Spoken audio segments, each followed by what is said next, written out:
আপনি তেল দিচ্ছেন, ওই লোকটা আপনার থেকে তেল দিতে আসছে কিছুক্ষণ আগেও আপনি কয়েকবার তেল দিয়েছেন, কিভাবে দিয়েছেন? না না, আমি তো তেল দিই না। বলে যে আমার গাড়িটা অসুস্থ হয়ে রয়েছে, মেডিকেল হসপিটালে যাওয়া লাগবে, তখন আমরা হয়তো 2 লিটার বা 3 লিটার দিই। এই রকমের হয়তো করতে পারছে। থামছেই না তেলের অবৈধ মজুত। যমুনা টেলিভিশনের অনুসন্ধানে প্রমাণ মিলল খোদ রাজধানীতেই বিভিন্ন স্থানে ভ্রাম্যমাণ আদালতের অভিযানে জেল জরিমানা। এখানে যে জ্বালানি তেল যেটা হবে সেটা জনসাধারণের মাধ্যমে কাছে বিক্রয় করা হবে এবং বিক্রিত যে টাকাটা অর্থটা পাওয়া যাবে সেটা রাষ্ট্রীয় কোষাগারে জমা দেওয়া। জুলাই যোদ্ধা সুরক্ষা অধ্যাদেশে সরকার এবং বিরোধী দলের ঐক্যমত্য। আন্দোলনে পুলিশ নিহতের ঘটনায় নতুন করে মামলা হবে না, সংসদে স্বরাষ্ট্রমন্ত্রী। গণ অভ্যুত্থানের সময় রাজপথে অভ্যুত্থানকারী আন্দোলনকারীদের বিরুদ্ধে যারা হানাদার বাহিনীর মতো ঝাঁপিয়ে পড়ে হত্যাযজ্ঞ চালিয়েছে, ম্যাসাকার করেছে, গণহত্যা করেছে, তারা প্রাণ হারিয়েছে, কেউ কেউ আহত হয়েছে, কিন্তু সেটা যুদ্ধের ময়দানে ফয়সালা হয়ে গেছে। ক্রীড়া ভাতা এবং কার্ড প্রদান কর্মসূচির উদ্বোধন করেছেন প্রধানমন্ত্রী। খেলোয়াড় জীবনে প্রত্যক্ষ রাজনীতিতে না জড়ানোর আহ্বান। পেশাদার খেলোয়াড়ি জীবনে আপনারা কোনো রাজনৈতিক দল বা গোষ্ঠীর প্রতিনিধি নন বা হবেন না। সারা দেশে হামের প্রাদুর্ভাব। হাসপাতালে কষ্ট পাচ্ছে হাজারো অবুঝ শিশু। এপ্রিলের প্রথম সপ্তাহের মধ্যে আসতে পারে টিকার চালান। আইসিইউতে রাখছে, অতটা ভালো না, মোটামুটি একটু আসছে ভালোর দিকে। ডায়রিয়া ছিল, শ্বাসকষ্ট ছিল, ওইখান থেকে যখন হাম দেখা দিয়েছে তখন এখানে পাঠাইছে। আমরা টিকা আনার জন্য 604 কোটি টাকা বরাদ্দ করেছি, ফিনান্স কমিটিতে সেটা পাস হয়েছে। দ্রুত গতিতে ইনশাল্লাহ আমরা ভ্যাকসিন আনবো।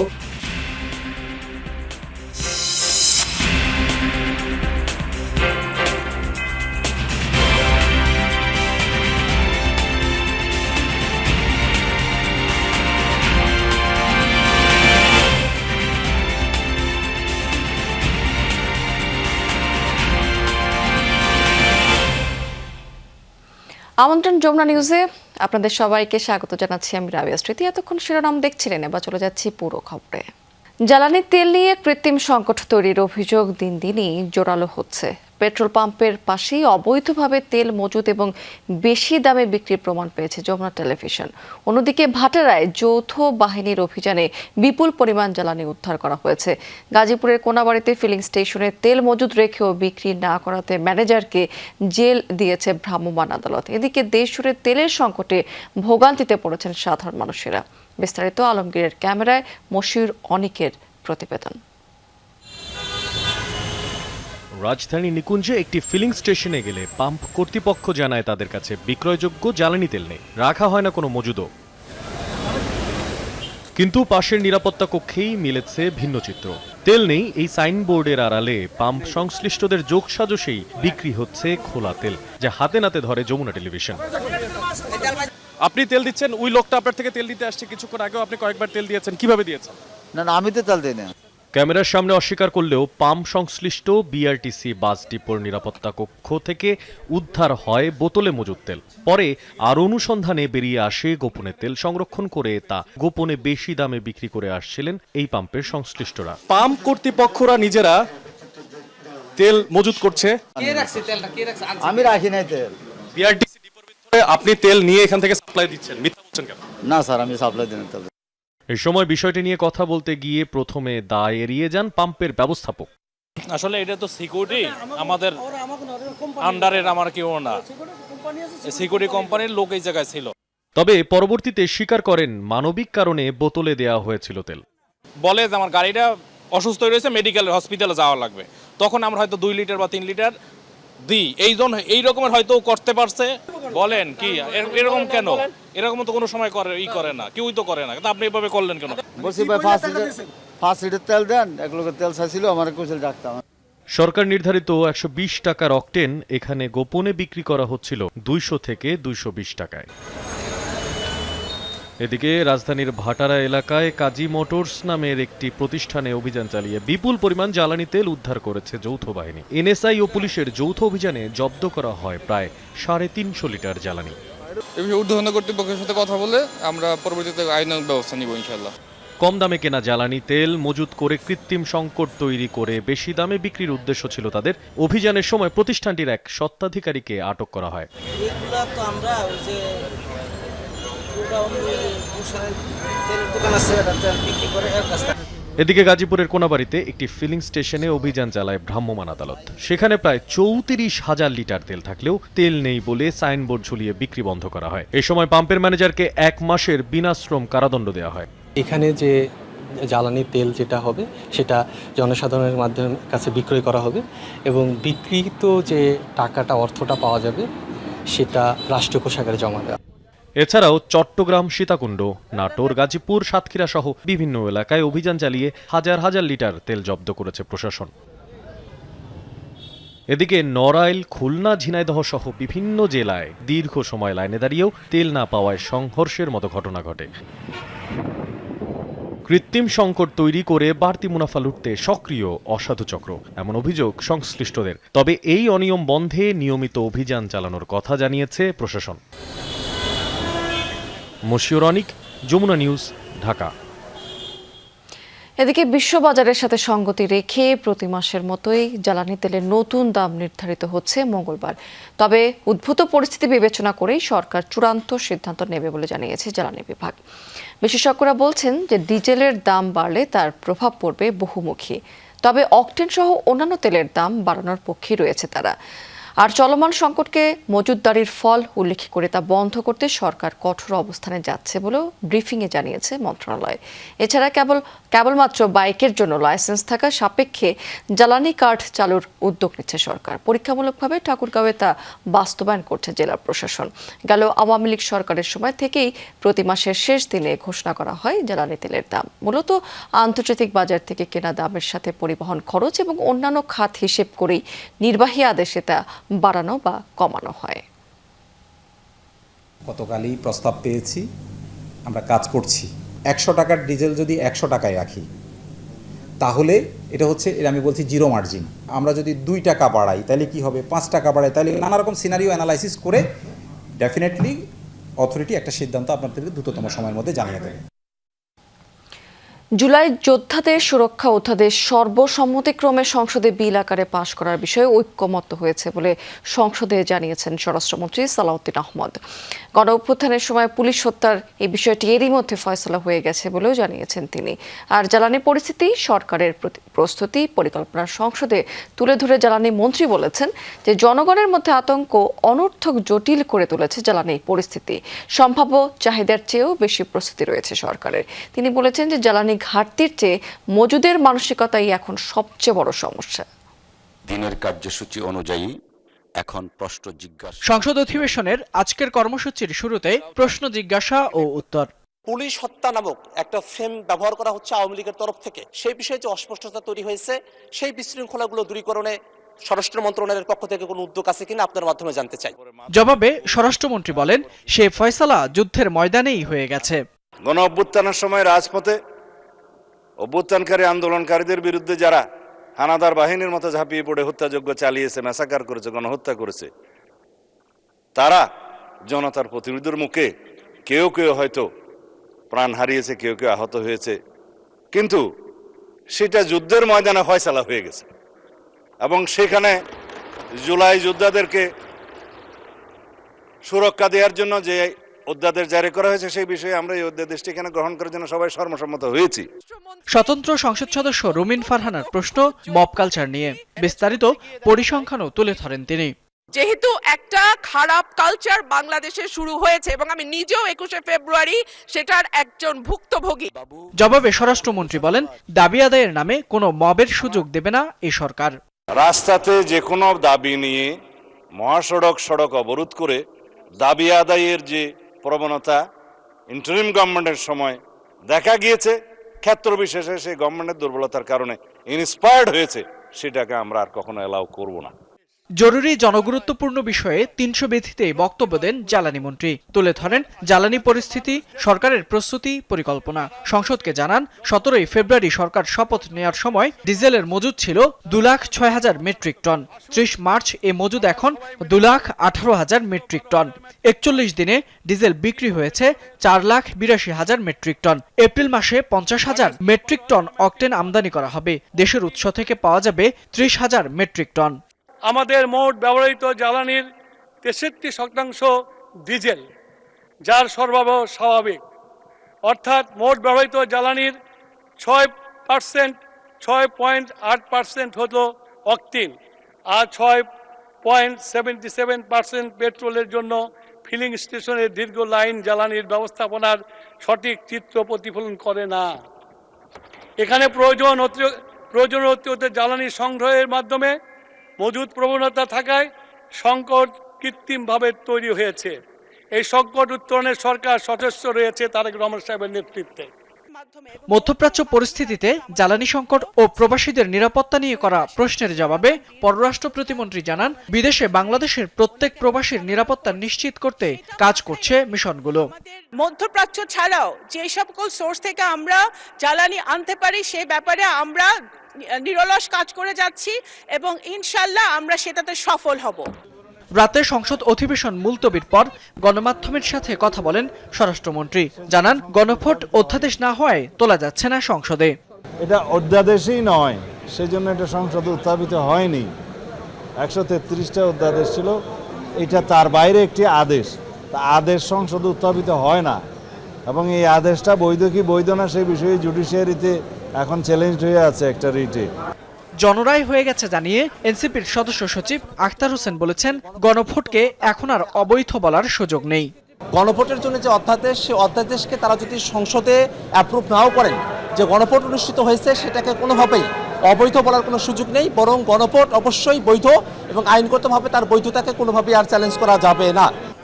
এ সময় জুলাই গণঅভ্যুত্থানে যে সকল পুলিশ সদস্য স্বপ্রণোদিত হয়ে হত্যাকাণ্ড চালিয়েছে তাদের বিচারের আওতায় আনার দাবি জানান আখতার হোসেন। আসলে পুলিশ হত্যা বলে আওয়ামী লীগের পক্ষ থেকে যে টার্মটা ব্যবহার করা হয়েছে এটা স্পষ্টতই এটা জাতির সঙ্গে প্রতারণা। ফয়সাল মাহমুদ, যমুনা নিউজ, ঢাকা। আগামী 30 এপ্রিল সিলেট থেকে শুরু হতে যাচ্ছে নতুন কুড়ি স্পোর্টস, যা পরবর্তীতে সারা দেশে চালু হবে, এমনটি জানিয়েছেন প্রধানমন্ত্রী তারেক রহমান। সকালে তেজগাঁয়ে নিজ কার্যালয়ে ক্রীড়া ভাতা এবং ক্রীড়া কার্ড প্রদানের উদ্বোধনী অনুষ্ঠানে এসব কথা বলেছেন তিনি। এই সময় জাতীয় এবং আন্তর্জাতিক পর্যায়ে সাফল্য অর্জনকারী ক্রীড়াবিদদের স্পোর্টস কার্ড, মেডেল এবং সম্মাননা তুলে দেন তারেক রহমান। পরে প্রধানমন্ত্রী তার বক্তব্যে বলেছেন, সারা বিশ্বে ক্রীড়া শুধু শখ বা বিনোদন নয়, বরং পেশা হিসেবে দাঁড়িয়ে গেছে। বাংলাদেশও সেক্ষেত্রে পিছিয়ে থাকবে না। ক্রীড়াকে পেশা হিসেবে প্রতিষ্ঠিত করা সরকারের নির্বাচনের প্রতিশ্রুতির অংশ বলেও জানিয়েছেন তিনি। বলেছেন, দেশ স্বাধীন হওয়ার পর প্রথমবারের মতো ক্রীড়াবিদদের সম্মানী কাঠামোর আওতায় আনা হলো, যা তাদের আর্থিক অনিশ্চয়তা দূর করবে। তাদের উদ্দেশ্যে তিনি বলেছেন, কোনো দল বা গোষ্ঠীর জন্য নয়, ক্রীড়াবিদরা দেশের জন্য সম্মান বয়ে আনতে কাজ করবেন। 30 এপ্রিল সিলেট থেকে আমরা শুরু করতে যাচ্ছি নতুন করে স্পোর্টস, এবং একই সাথে ইনশাল্লাহ এটা সারা দেশে শুরু হবে। 7টা খেলা আমরা ডিসাইড করেছি, এই 7টা খেলায় কারা পারদর্শী, ধীরে ধীরে সেই প্রতিভাবানদেরকে আমরা বের করে নিয়ে আসব। পেশাদার খেলোয়াড়ি জীবনে আপনারা কোনো রাজনৈতিক দল বা গোষ্ঠীর প্রতিনিধি নন বা হবেন না দয়া করে, বরং ক্রীড়া নৈপুণ্য দিয়ে দেশের প্রতিনিধি হয়ে উঠবেন আপনারা। নবনিযুক্ত 42টি জেলা পরিষদের প্রশাসকদের সঙ্গে বৈঠক করেছেন প্রধানমন্ত্রী তারেক রহমান। সোমবার রাতে গুলশানে বিএনপি চেয়ারম্যানের কার্যালয়ে এই বৈঠকটি অনুষ্ঠিত হয়েছে। এর আগে রাত 9:30টার দিকে কার্যালয়ে এসেছেন বিএনপির চেয়ারম্যান এবং প্রধানমন্ত্রী তারেক রহমান। গত 15ই মার্চ সরকার 42টি জেলা পরিষদের প্রশাসক নিয়োগ দিয়েছে। নিয়োগের পর এটি প্রশাসকদের সঙ্গে প্রধানমন্ত্রীর প্রথম আনুষ্ঠানিক সাক্ষাৎ। মাঠ পর্যায়ের কার্যক্রম পর্যালোচনার লক্ষ্যে এই সভার আয়োজন করা হয়েছে। অনুষ্ঠানে উপস্থিত ছিলেন সেখানে স্থানীয় সরকার, পল্লী উন্নয়ন এবং সমবায় মন্ত্রী এবং বিএনপির মহাসচিব মির্জা ফখরুল ইসলাম আলমগীর এবং এলজিআরডি প্রতিমন্ত্রী মীর শাহ আলম। রাজধানীর সংক্রামক ব্যাধি হাসপাতালে ৩ মাসে হামে আক্রান্ত হয়ে চিকিৎসা নিয়েছে ৬০০-র মতো শিশু। মারা গেছে সেখানে ১৯ জনের মতো। রোগীদের অর্ধেকেরও বেশি আক্রান্ত হয়েছে টিকা নেয়ার আগে। বাদ যাচ্ছে না নবজাতক, অথচ দেশে এই রোগের টিকা দেওয়া হয় ৯ মাস বয়সে। ফলে টিকা দেওয়ার সময় এগিয়ে আনার কথা ভাবছে স্বাস্থ্য অধিদপ্তর। শয্যা পরিপূর্ণ, ওয়ার্ডে জায়গা নেই, তাই বারান্দা পর্যন্ত মেঝেতে বিছানা পেতে চলছে চিকিৎসা। এই দৃশ্য রাজধানীর মহাখালীর সংক্রামক ব্যাধি হাসপাতালের। ৮৫ রোগীর মধ্যে হামে আক্রান্ত হয়ে ভর্তি ৭০ জন। জানুয়ারি থেকে এ পর্যন্ত এই হাসপাতালে হাম নিয়ে ভর্তি হয় প্রায় ৬০০ রোগী। জ্বর ও ফুসকুড়ির সঙ্গে সবারই উপসর্গ ছিল নিউমোনিয়া। এছাড়া ডায়রিয়া ও চোখের প্রদাহ নিয়ে এসেছিলেন অনেক রোগী। টিকা দিছি, ৬টা টিকা দিছি, লাস্টটা দিয়ে 6টা টিকা। হাম হয়েছিল আর নিউমোনিয়া, এখন ওর নাকি শ্বাসনালীতে পানি গেছে। এখন সে আইসিইউতে ছিল, এখন আইসিইউ থেকে পাশের বেডে পাঠাই দিয়েছে। আইসিইউতে রাখছে, অতটা ভালো না, মোটামুটি একটু আসছে ভালোর দিকে। ডায়রিয়া ছিল, শ্বাসকষ্ট ছিল, ওইখান থেকে যখন হাম দেখা দিয়েছে তখন এখানে পাঠাইছে। ভর্তি রোগীদের মধ্যে ১ বা ২ মাসের শিশুও আছে। ৬০ থেকে ৭০% বয়স ৯ মাসের কম, অর্থাৎ টিকা নেয়ার আগেই আক্রান্ত তারা। ৩৮% বয়স ১ বছরের বেশি। এদিকে টিকা নিয়েও শতকরা ১০% শিশু আক্রান্ত হয়েছে হামে। তাদেরই একজন ১১ মাসের উম্মে হাবিবা। এটা কোভিডের চেয়েও বেশি ছোঁয়াচে রোগ, সুতরাং আপনার সন্তানকে ভিড় এড়িয়ে চলুন এবং যে সকল বাচ্চার শরীরে জ্বর, সর্দি, কাশি দেখা গিয়েছে তাদেরকে আলাদাভাবে চিকিৎসা করার ব্যবস্থা করা উচিত এবং অন্য বাচ্চা থেকে সংস্পর্শ থেকে দূরে রাখা উচিত। এই হাসপাতালে চলতি মাসে মারা গেছেন ১৯ রোগী। এর মধ্যে ৭ জনের বয়স ৯ মাসেরও কম। মারা যাওয়া শিশুরা আগে থেকেই অন্য রোগে আক্রান্ত ছিল। যে রোগীগুলোর মৃত্যু হয়েছে তাদের মধ্যে কোনো রোগী ৪-৫ দিন অন্য হসপিটালে চিকিৎসা নিয়েছে, তারপর যখন হাম শনাক্ত হয়েছে তখন আমাদের এখানে এসেছে। তারা বেশিরভাগ রোগী অনেক দেরিতে হাসপাতালে এসেছে। দেশে হামের টিকা দেয়া হয় ৯ ও ১৫ মাস বয়সে। এর আগেই আক্রান্ত হওয়ার বিষয়টি ভাবাচ্ছে স্বাস্থ্য বিভাগকে। ৯ মাসের নিচে প্রচুর বাচ্চা এভাবে ডায়াগনোসড কনফার্ম তারা হামে আক্রান্ত, তখন তো আমাদের ডেফিনেটলি চিন্তা করতে হবে যে আমরা ভ্যাকসিনেশনের আওতাটা ৯ মাসের নিচেও নিয়ে আসবো কিনা। তো এটা কিন্তু একটা মেজর নীতি নির্ধারণের বিষয়। স্বাস্থ্য অধিদপ্তরের হিসেবে হামের সংক্রমণ সবচেয়ে বেশি ঢাকার মোহাম্মদপুর ও কড়াইল বস্তিতে, ঢাকার বাইরে রাজশাহী, চট্টগ্রাম ও বরিশালে। হাসান মিসবাহ, যমুনা নিউজ, ঢাকা। এদিকে রাজধানীতে আরেক অনুষ্ঠানে স্বাস্থ্যমন্ত্রী সরদার শাখাওয়াত হোসেন বলেছেন, চিকিৎসকদের সহযোগিতা ছাড়া দেশের চিকিৎসা খাতের উন্নয়ন করা সম্ভব নয়। তাই স্বাস্থ্য খাতের উন্নয়নে তাদের এগিয়ে আসার আহ্বান জানিয়েছেন তিনি। সোমবার রাতে রাজধানীর হোটেল ইন্টারকন্টিনেন্টালে আয়োজিত আন্তর্জাতিক কনফারেন্সের সমাপনী অনুষ্ঠানে বিশেষ অতিথির বক্তব্যে তিনি এই আহ্বান জানিয়েছেন। অনুষ্ঠানে যোগ দিয়ে সমাজ কল্যাণমন্ত্রী ডক্টর AZM জাহিদ হোসেন বলেছেন, চিকিৎসকদের সেবা দেওয়ার মানসিকতা তৈরি করতে হবে। রাজনৈতিক দিক বিবেচনা না করে পেশাগত ভাবমূর্তির কথা মাথায় রেখে সবাইকে সেবা দেওয়ার মানসিকতা গড়ে তোলারও আহ্বান জানিয়েছেন মন্ত্রী। অনুষ্ঠানে আজীবন সম্মাননা দেওয়া হয়েছে প্রফেসর ডক্টর AKMHS সিরাজুল হক এবং প্রফেসর মোহাম্মদ নজরুল ইসলামকে। আপনারা doctor, again I repeat, you are the next to God. আপনারা আমাকে একটু সহযোগিতা করবেন। আমি চিরদিন আপনাদের জন্য দোয়া করবো যতদিন আমি বাঁচি। যদি আপনারা সামনের দিকে এগিয়ে যেতে চান, খালি সরকার একা পারবে না। দিস ইজ ইউ পিপল, আপনাদের সামনে আগে আসতে হবে, প্রপার সাজেশন নিয়ে টেকনিক্যাল সাপোর্ট আপনাদেরকে দিতে হবে। ইসরায়েলের প্রধান তেল পরিশোধনাগার হাইফায় আঘাত এনেছে ইরানের ক্ষেপণাস্ত্র। বিধ্বস্ত ফুয়েল ট্যাঙ্কার থেকে জ্বলছে আগুন। সোমবার উত্তরাঞ্চলীয় বন্দরনগরী হাইফাকে লক্ষ্য করে একাধিক মিসাইল ছড়ে রেভলিউশনারি গার্ড IRGC। এর মধ্যে বেশ কয়েকটি প্রতিহত করে এয়ার ডিফেন্স সিস্টেম। এ সময় ক্ষেপণাস্ত্রের ধ্বংসস্তূপ নিচে পড়েও আগুন ধরে যায় শোধনাগারটিতে। এ ঘটনায় হতাহতের কোনো খবর পাওয়া যায়নি এখনো পর্যন্ত। স্থাপনাটির কার্যক্রম স্বাভাবিক রয়েছে কিনা তাও এখনো নিশ্চিত হওয়া যায়নি। এর আগে ইরানের ইস্ফাহান বিশ্ববিদ্যালয় এবং তেহরানের বিভিন্ন আবাসিক এলাকাকে লক্ষ্য করে ব্যাপক হামলা চালিয়েছে মার্কিন বাহিনী। তাবরিজে হামলার শিকার হয়েছে পেট্রোকেমিক্যাল প্ল্যান্ট। বৈদ্যুতিক স্থাপনায় হামলার কারণে বিদ্যুৎ বিচ্ছিন্ন তেহরানের বিশাল এলাকা আক্রান্ত দেশটির আরও কিছু শহর। সিরিজ বিস্ফোরণ হয়েছে বন্দর আব্বাসেও। এবার সরাসরি ইরানের জ্বালানি সম্পদ দখলের ঘোষণা দিয়েছেন মার্কিন প্রেসিডেন্ট ডোনাল্ড ট্রাম্প। আন্তর্জাতিক গণমাধ্যম ফাইন্যান্সিয়াল টাইমসকে দেওয়া সাক্ষাৎকারে এমনটা জানিয়েছেন ট্রাম্প। এ সময় মার্কিন প্রেসিডেন্ট সরাসরি বলেছেন যে ইরানের খার্ক দ্বীপ দখলে নিতে পারে মার্কিন বাহিনী। দেশটির জ্বালানি সম্পদের নিয়ন্ত্রণ নিতেই এমন পদক্ষেপ নেওয়া হতে পারে। এদিকে ইরানের সঙ্গে একটি পরমাণু চুক্তির ব্যাপারে প্রায় নিশ্চিত বলেও দাবি করেছেন মার্কিন প্রেসিডেন্ট। তার দাবি, তেহরান এখন যুক্তরাষ্ট্রকে এমন অনেক কিছু দিতে রাজি হয়েছে যা অনেক আগেই দেওয়া উচিত ছিল। যুক্তরাষ্ট্রের প্রতি সম্মান দেখিয়ে ইরান হরমুজ প্রণালী দিয়ে তাদের প্রায় 20টি তেলবাহী জাহাজের চলাচলের অনুমতি দিয়েছে বলেও দাবি করেছেন ট্রাম্প। দর্শক, এই ছিল যমুনা নিউজে এখনকার আয়োজনে। এতক্ষণ সঙ্গে থাকার জন্য ধন্যবাদ আপনাদের সবাইকে।